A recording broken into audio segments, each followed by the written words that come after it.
जम्मू कश्मीर के वो तमाम किसान जिन्होंने केसीसी लोन लिया है वो इस इंतजार में है कि कब हुकूमत उनका जो ये केसीसी लोन है वो माफ करेगी। अब हुकूमत केसीसी लोन माफ क्यों करेगी, मैं आपको बता दूं कि 2025 में जो फ्लड आया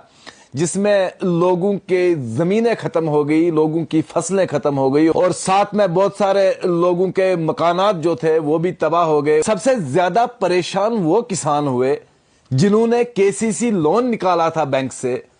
उनकी फसलें तबाह हो गई, लेकिन वो केसीसी जो लोन निकाला उन्होंने वो चुकाने में उनको बहुत ज्यादा परेशानी का सामना करना पड़ रहा है। और इस केसीसी लोन को माफ करवाने के लिए जम्मू कश्मीर असेंबली में रेजोल्यूशन भी डाले गए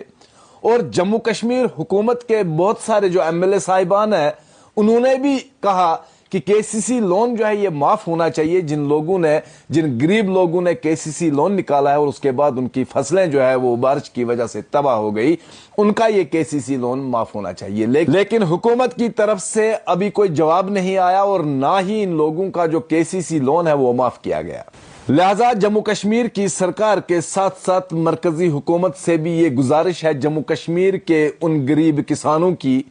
जिन्होंने केसीसी लोन निकाला और वो इस वक्त बहुत ज्यादा परेशान है कि उनका ये केसीसी लोन माफ कर देना चाहिए। हालांकि जब ये बारिशें हुई 2025 में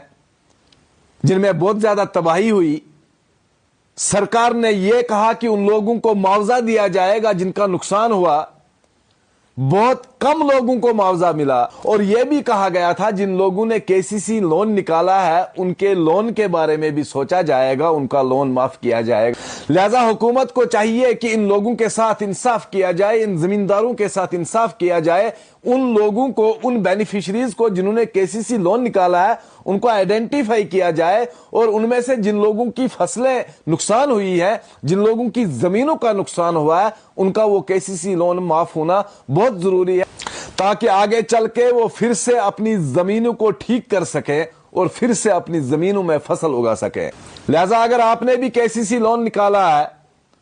और आपकी जमीनें भी बारिशों की वजह से तबाह हुई हैं तो वीडियो को हुकूमत तक जरूर पहुंचाइएगा। मुझे दीजिएगा इजाजत, बहुत बहुत शुक्रिया।